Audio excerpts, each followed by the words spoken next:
એક કોષ્ટક આપણું આવશે ઉત્પાદન.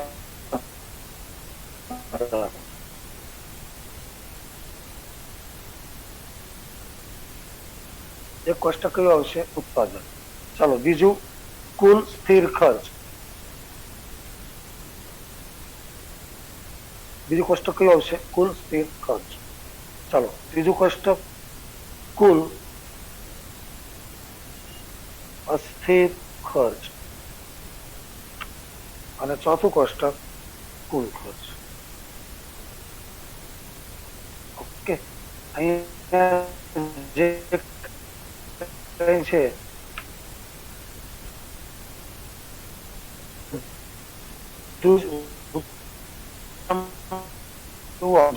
કુલ ખર્ચ તો એવી એ પણ રૂપિયા અને ઉત્પાદનનું પ્રમાણ આપણે એકમમાં લઈ લઈએ.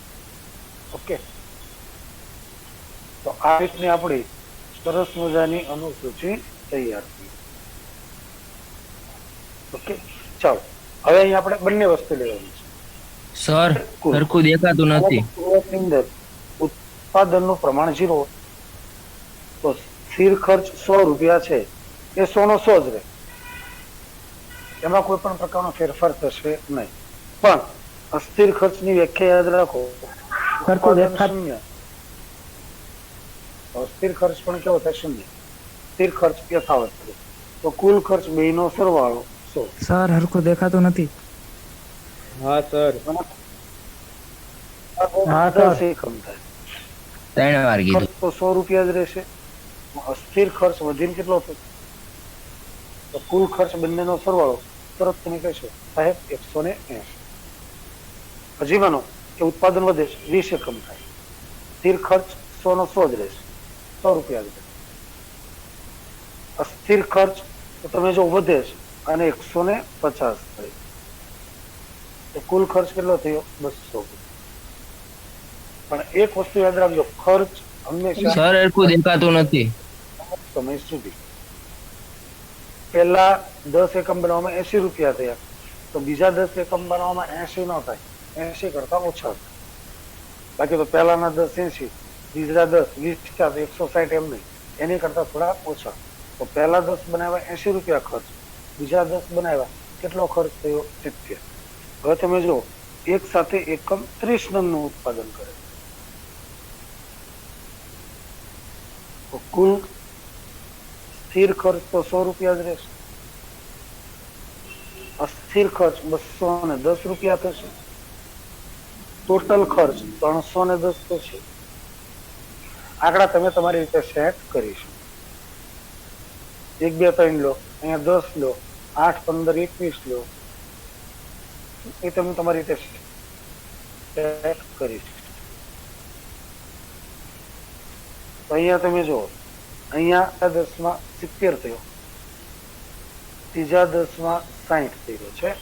એટલે એનો મતલબ એવો, અસ્થિર ખર્ચ વધે છે પણ કેવા દરે વધે છે? ઘટતા દરે. પહેલા 10 એકમ ઉત્પાદન કર્યું 80 ખર્ચ, બીજા 10 એકમ ઉત્પાદન કર્યું 70 ખર્ચ, ત્રીજા 10 એકમ ઉત્પાદન કર્યું ખર્ચ કેટલો આવ્યો? 60. પણ એ અમુક હદ સુધી. પછી માનો કે એકમ ઉત્પાદન ચાલુ રાખે, 40 એકમ થાય, તો સ્થિર ખર્ચ એનો એ જ રહેશે, પણ કુલ ખર્ચ એ કેટલો થાય છે? અસ્થિર ખર્ચ કેટલો થાય? 290. અસ્થિર ખર્ચ કેવો થાય? 290. અને ટોટલ કોસ્ટ કેટલી આવી? 390. તો અહીંયા તમે જો ખર્ચ કેટલો વધ્યો? 80. કેટલો ખર્ચ થયો? 80. મતલબ શરૂઆતની અંદર ખર્ચ ઘટતા દરે વધે, અમુક સમય પછી ખર્ચ કેવો થાય? વધતા દરે વધે. ઓકે, 40 ની જગ્યાએ માનો કે 50 એકમનું એકમ ઉત્પાદન કરે, તો સ્થિર ખર્ચ તો એનો એ જ રહેશે. અસ્થિર ખર્ચ કેટલો થાય? 390. ટોટલ કોસ્ટ કેટલી થઈ? 490. સમજાય? તો અહીંયા તમે જુઓ કેટલાનો વધારો થયો? 100. અમુક સમય સુધી મેં તમને કીધું ખર્ચ એનો રહે, પણ પછી તમે ઉત્પાદન ચાલુ રાખો તો નવા શ્રમિક લાવવા પડે, વીજળી વપરાશ વધે, થાય ને, રો મટીરિયલ નું પ્રમાણ વધે, એટલે પછી ખર્ચ ધીમે ધીમે શું થાય? વધતો જાય. એટલે અહીંયા શરૂઆતના દરે સ્થિર ખર્ચ તો ફિક્સ 100 રૂપિયા જ રહેશે. અસ્થિર ખર્ચ અહીંયા સુધી ઘટતા દરે વધે છે, અહીંયા સુધી શું થાય છે? વધતા દરે. પેલા 10 બનાવવામાં 80, પછીના 10માં 70, પછીના 10માં 60, પણ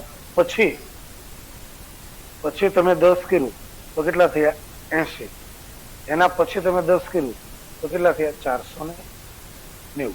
એટલે એનો મતલબ એવો કે પછી 10 નો ખર્ચ કેટલો થયો? 100. એટલે જેમ જેમ ઉત્પાદન વધતું જાય તેમ તેમ ખર્ચ કેવો થાય છે? વધતો જાય છે. ઓકે, આ વસ્તુ તમારે અહીંયા યાદ રાખવાની છે. ચાલો, ત્યાર પછી વધારે કોઈ ચર્ચા નથી કરતા, આપણે સીધા શેની ઉપર જઈએ? આકૃતિ ઉપર. ઓકે, તો અહીંયા આકૃતિમાં આપણે 3 રેખા દોરવાની: સ્થિર ખર્ચ, અસ્થિર ખર્ચ, કુલ ખર્ચ, એક જ આકૃતિમાં. તો પહેલા આપણે ઊભી ધરી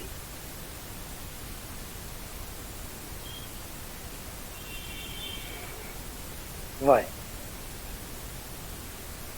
પછી માની લો આડી ધરી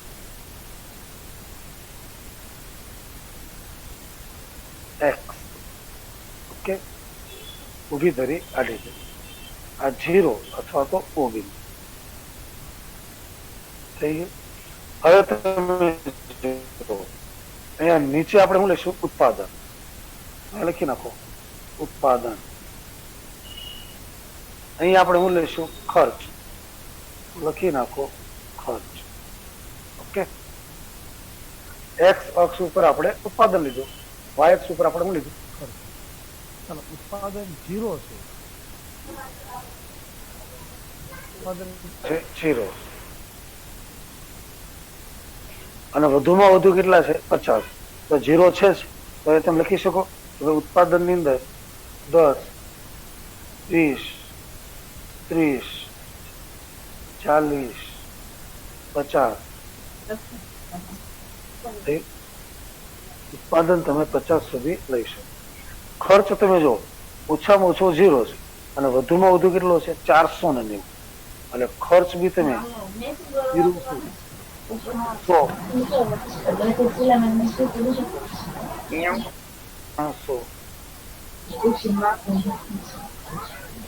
500, 600. બરોબર. ખર્ચ પણ કેટલો થયો? તો 200, 300, 400, 500, 600 સુધી. ઓકે, હવે તમે નક્કી કરો એક જ રેખા.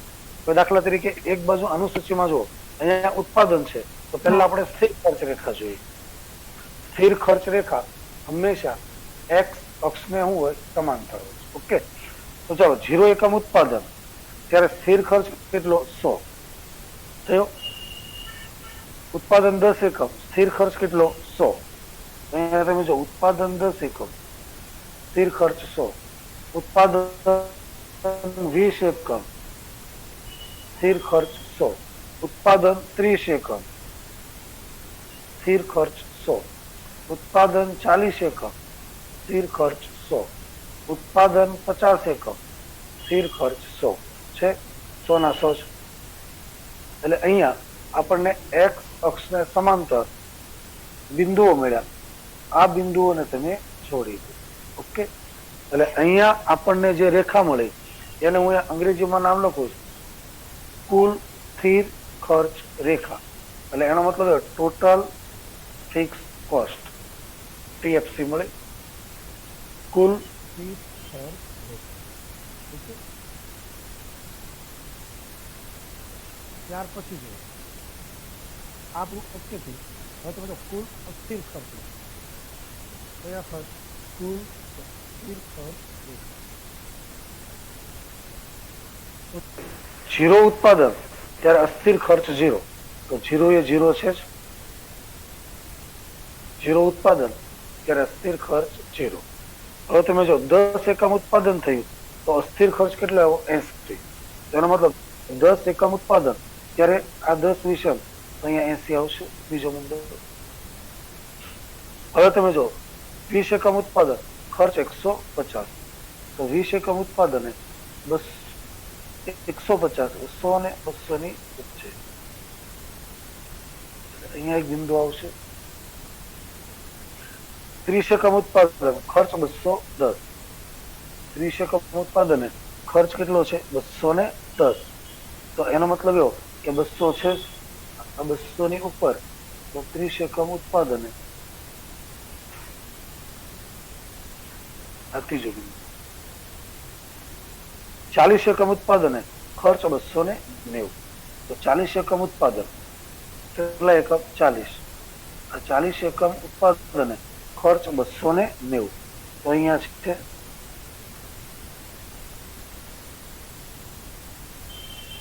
40 એકમ ઉત્પાદને ખર્ચ 290. 50 એકમ ઉત્પાદને ખર્ચ 390.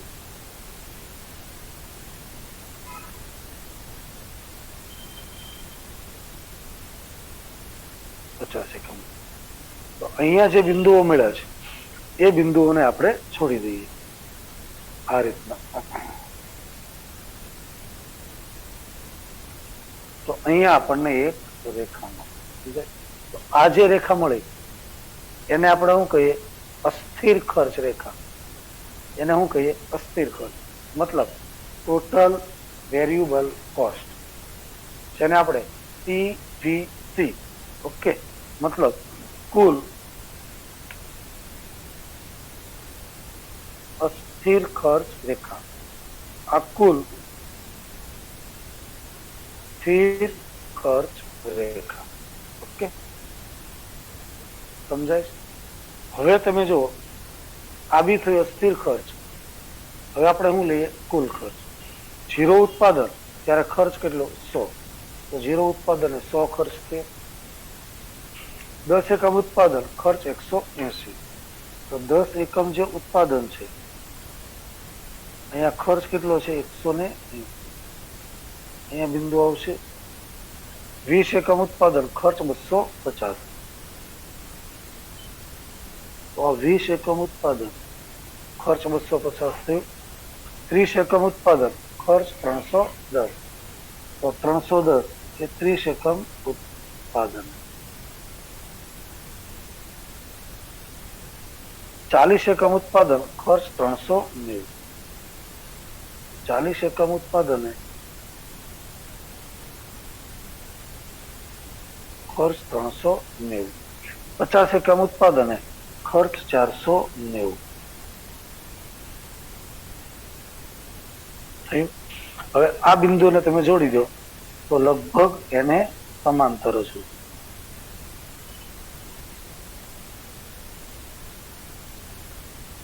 ઓકે, તો આ જે રેખા મળી, આ રેખાને આપણે શું કહીએ? કુલ ખર્ચ, જેને આપણે શું કહીએ? Total cost. બીજા શબ્દમાં કુલ ખર્ચ રેખા થયું. હવે સમજૂતીની વાત કરીએ. કોની વાત કરીએ? સમજૂતી.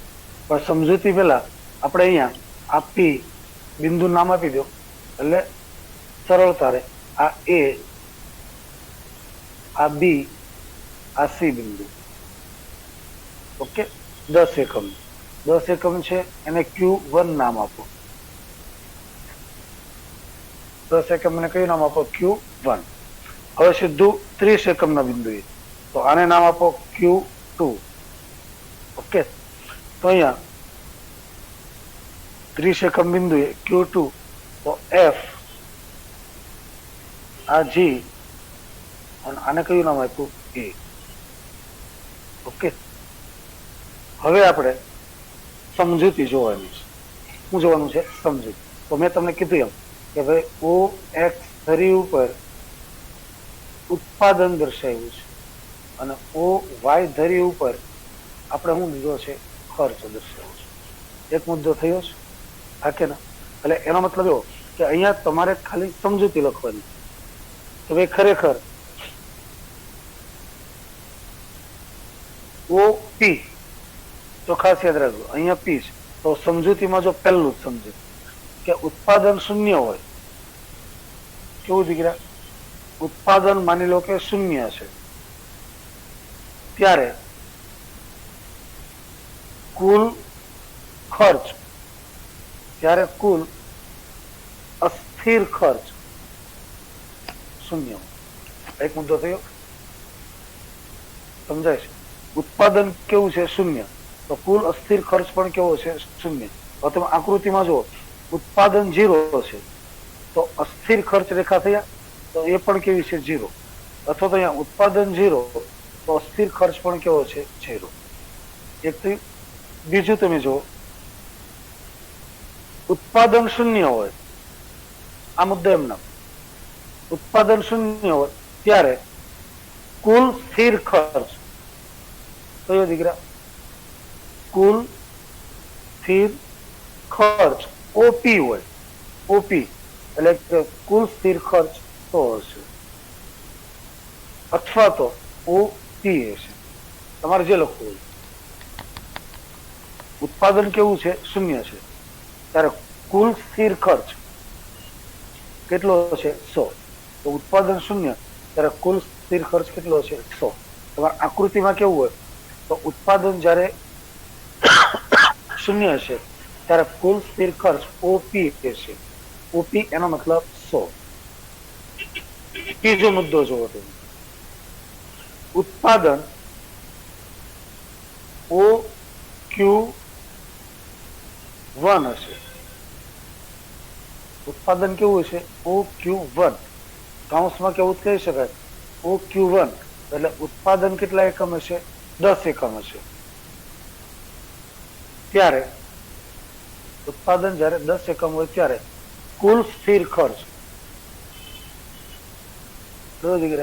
ત્યારે કુલ સ્થિર ખર્ચ એટલે Q1B હશે. Q1B એટલે એનો મતલબ એવો કે 100 હશે છે. અહીંયા Q1 આ B, તો B એ ખર્ચ કેટલો છે? 100. સ્થિર ખર્ચ કેટલો હશે? 100 જ હશે. સમજાઈ ગયું? એટલે આ પ્રમાણે તમારે અંક યાદ રાખવાના અથવા તો તમારે સંજ્ઞા. ઉત્પાદન કેવું છે? 10. ઉત્પાદન 10 ત્યારે કુલ સ્થિર ખર્ચ, તો આ સ્થિર ખર્ચ રેખા છે, કેટલો છે? બી બિંદુએ કેટલો છે? 100. તો Q1B અથવા તો 100 હશે. ઓકે. ત્યાર પછી ત્રીજો મુદ્દો,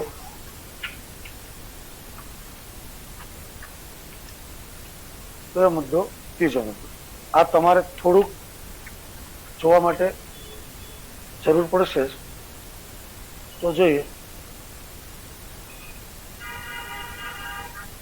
ત્યાર પછી ત્રીજો મુદ્દો,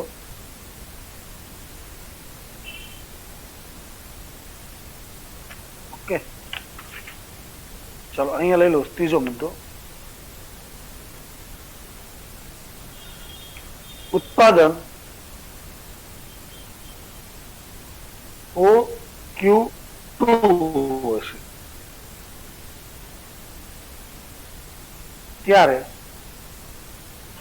કુલ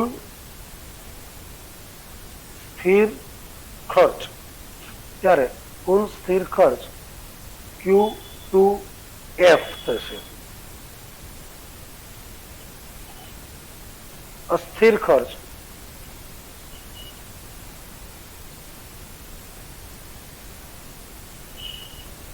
કયું? અસ્થિર ખર્ચ Q2G થશે. અને કુલ ખર્ચ Q2E થશે. બરાબર? Q2E થશે. હવે જોઈએ ઉત્પાદન OQ2, આ ધ્યાન રાખજો. ઉત્પાદન કયું છે? OQ2. તો ઉત્પાદન OQ2 એટલે કેટલા એકમ થયા? 30. તો ઉત્પાદન માની લો કે જ્યારે 30 હોય તો અહીંયા તમે જો ઉત્પાદન કેટલા એકમ છે? 30. ત્યારે કુલ સ્થિર ખર્ચ કેટલો છે? 100. તો અહીંયા તમે જો કુલ સ્થિર ખર્ચ Q2F એટલે શું આવ્યો? તો છે Q2F મતલબ કેટલો થશે? 100 છે. ઉત્પાદન 30 ત્યારે કુલ સ્થિર ખર્ચ કેટલો છે? 100 છે ને. ઉત્પાદન 30 ત્યારે કુલ સ્થિર ખર્ચ 100. અહીંયા આકૃતિમાં તમે જોઈ શકો છો કે ઉત્પાદન જ્યારે 30 હોય ત્યારે ટોટલ ફિક્સ કોસ્ટ સ્થિર ખર્ચ કેટલો હશે 100. ઓકે, એક વસ્તુ. બીજું તમે જો કુલ અસ્થિર ખર્ચ Q2G હોય તો અસ્થિર ખર્ચ રેખા તો Q2G એટલે આ બિંદુએ હોય તો એનો મતલબ એવો કે ત્યારે કેટલું હશે 210. તો Q2G એનો મતલબ કેટલો થશે 210 થશે. અને કુલ ખર્ચ જ્યારે ઉત્પાદન 30 હોય ત્યારે આ ઈ બિંદુએ, આ કયો બિંદુ છે ઈ, આ જી, આ એફ, તો ઈ બિંદુએ કુલ ખર્ચ એ સમયે આપણો કેટલો હશે 310. તો એ સમયે આપણો કુલ ખર્ચ અહીંયા ઈ બિંદુએ કેટલો આવશે 310. ઓકે, એટલે આ પ્રમાણેની શું છે સમજૂતી. ઓકે, અહીંયા આપણે જે જોયું તે કઈ કઈ વસ્તુ જોઈ? કુલ ખર્ચ. કુલ ખર્ચ એટલે હું પેઢીની વાત કરીએ તો જો ખાસ યાદ રાખજો, ફરીથી એકવાર સમજાવી દઉં છું. કુલ ખર્ચ એનો મતલબ પેઢીના કુલ સ્થિર ખર્ચ અને કુલ અસ્થિર ખર્ચનો સરવાળો. બીજા શબ્દમાં કેવું હોય તો કુલ સ્થિર ખર્ચ વત્તા કુલ અસ્થિર ખર્ચ. અને અંગ્રેજી ભાષામાં તમારે કેવું હોય તો ટોટલ કોસ્ટ બરાબર total fixed cost plus total variable cost. Okay, અર્થ લખ્યું. આ શું છે એનું સૂત્ર છે, આ એનું અંગ્રેજી વર્ઝન છે. ત્યાર પછી આપણે શું જોયું? અનુસૂચિ. તો અહીંયા જો અનુસૂચિની અંદર એક ઉત્પાદન, કુલ સ્થિર ખર્ચ એટલે ટોટલ કોસ્ટ, કુલ અસ્થિર ખર્ચ એટલે ટોટલ, કુલ સ્થિર ખર્ચ એટલે total flexible cost, total variable cost અને ટોટલ કોસ્ટ.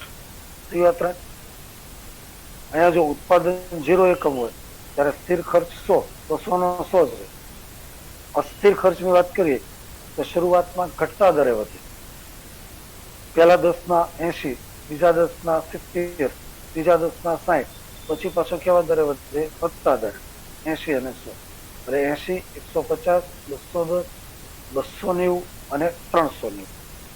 કુલ ખર્ચની વાત કરીએ તો એ બંનેનો સરવાળો 100 વત્તા 0 બરાબર 100, 100 વત્તા 80 બરાબર 180, 100 વત્તા 150 બરાબર 250. આ રીતનો સરવાળો 100 વત્તા 390 બરાબર 490. એ પ્રમાણે આકૃતિ ઊભી વાય આડી એક્સ છે. અહીંયા આપણે શું દર્શાવ્યું છે? ઉત્પાદન. અહીંયા હું દર્શાવ્યો ખર્ચ. ઉત્પાદન પણ ઓછામાં ઓછું 0, વધુમાં વધુ 50 આવી જાય છે. ખર્ચમાં ઓછામાં ઓછું 0, વધુમાં વધુ 490. તો 0 થી શરૂ કરો 490. ઓકે, તો આપણે કુલ સ્થિર ખર્ચ, કુલ અસ્થિર ખર્ચ અને કુલ ખર્ચ એ આપણે દર્શાવવાનું છે. કઈ કઈ વસ્તુ દર્શાવવાની છે? કુલ સ્થિર ખર્ચ, કુલ અસ્થિર ખર્ચ અને કુલ ખર્ચ. સ્થિર ખર્ચ એ હંમેશા એક્સ અક્ષને સમાંતર જ હોય. કેમ? કારણ કે અહીંયા કોઈ ફેરફાર થતો નથી. 0 ઉત્પાદન હોય તોય ખર્ચ 100, 50 ઉત્પાદન છે ખર્ચ 100 જ. એટલે અહીંયા કોઈ તફાવત તમને જોવા મળશે. આ વસ્તુ એમનામ કેવી રહેશે? સ્થિર રહેશે. એના એ જ પેલા અસ્થિર ખર્ચની વાત કરીએ તો જેમ ઉત્પાદન વધતું જાય છે એમ અસ્થિર ખર્ચ વધતો જાય છે, પણ વધવાનો દર કેવો છે? ઓછો. 80, 150, 210. તો અસ્થિર ખર્ચ તમે જુઓ 10 એકમ હતા ત્યારે અસ્થિર ખર્ચ તમે જુઓ તો 80 એકમ હતા. 20 એકમ થયા તો અસ્થિર ખર્ચ 150 થયો. 30 એકમ થયા અસ્થિર ખર્ચ 210 થયો. 40 એકમ થયા અસ્થિર ખર્ચ 290 થયો. 50 એકમ થયા અસ્થિર ખર્ચ 390. એટલે એનો મતલબ એવો કે અહીંયા ખર્ચ સતત વધતો રહેશે. ઓકે, અને છેલ્લે કુલ ખર્ચ. તો કુલ ખર્ચ તમે જો 100 0 10 એકમ હોય તો 180 છે, એટલે એ સતત વધતો જ છે. ઓકે, અને એના આધારે આપણે શું હતી સમજવું. અહીંયા કુલ ખર્ચ એની ટૂંકમાં હંમેશા અહીંયા 3 વસ્તુ યાદ રાખવાની: કુલ સ્થિર ખર્ચ, કુલ સ્થિર ખર્ચ અને કુલ ખર્ચ. ઓકે, આ તો કુલ ખર્ચની રેખા. હવે આપણે જોઈએ સરેરાશ સ્થિર ખર્ચ. ઓકે, હવે આપણે શું જોવાનું છે? સરેરાશ સ્થિર ખર્ચ.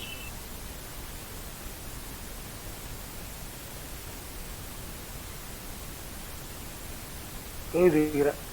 સરેરાશ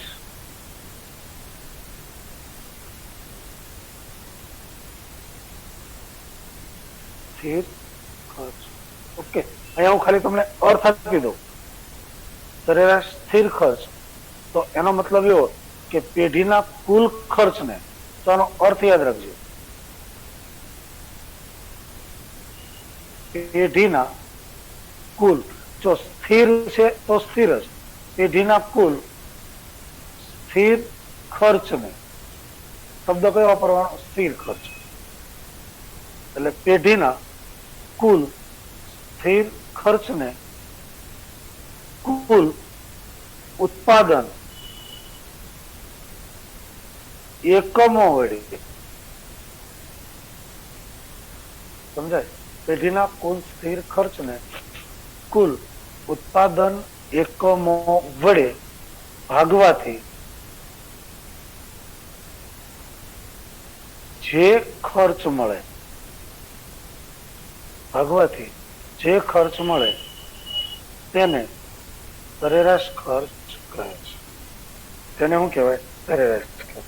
જો સરેરાશ ખર્ચની વાત છે, સૂત્ર છે એવરેજ ફિક્સ કોસ્ટ.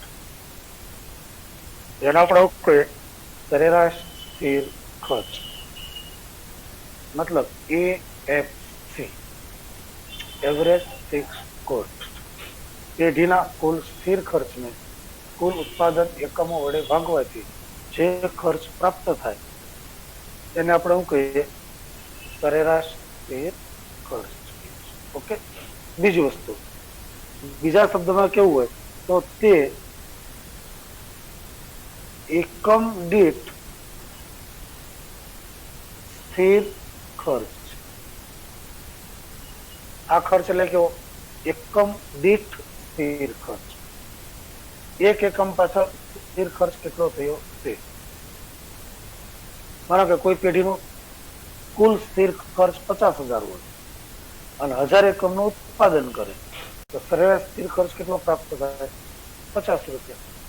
ઓકે, હવે જોઈએ આનું સૂત્ર હોય તો આપણે લખી શકીએ સરેરાશ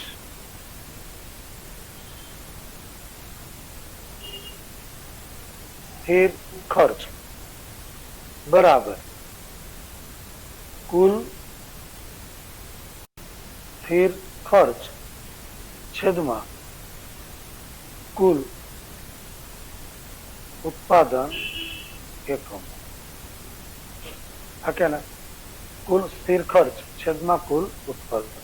આ જ વસ્તુ તમારે અંગ્રેજીમાં લખ્યું હોય તો એટલે એવરેજ ફિક્સ કોસ્ટ, AFC બરાબર કુલ સ્થિર ખર્ચ એટલે ટોટલ ફિક્સ કોસ્ટ એટલે TFC ના છેદમાં કુલ ઉત્પાદનના એકમો એટલે ટોટલ પ્રોડક્શન, TP થયું.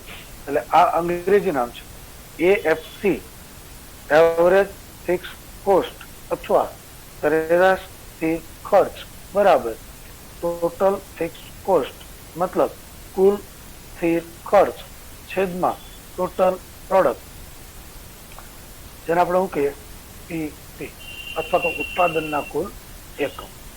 ઓકે, અહીંયા તમે પહેલા અર્થ લખ્યો, પછી સૂત્ર લખ્યું, હવે પછી તમે ઉદાહરણ પણ લખી શકો કે ભાઈ કોઈ ધંધાકીય એકમની અંદર કુલ સ્થિર ખર્ચ માની લો કે 50,000 છે. કુલ સ્થિર ખર્ચ કેટલો છે? 50,000. ઉત્પાદન કેટલા એકમ કરે છે? 1000 એકમ કરે છે. તો એનો મતલબ એવો કે અહીંયા 50 રૂપિયા એ ખરેખર આપણું શું આવ્યું? Average fixed cost. એક એકમ બનાવવા માટે સરેરાશ એવરેજ 50 રૂપિયાનો ખર્ચ થાય. ઓકે, અહીંયા સુધી રાખો. અર્થ, સૂત્ર, ઉદાહરણ. હવે આપણે અનુસૂચિ, આકૃતિ અને સમજૂતી એ કાલે. ઓકે, બીજું કઈ પૂછવું હોય તો પૂછી શકો છો. હાથ ઊંચો કરજો જેને બી પ્રશ્ન હોય એને.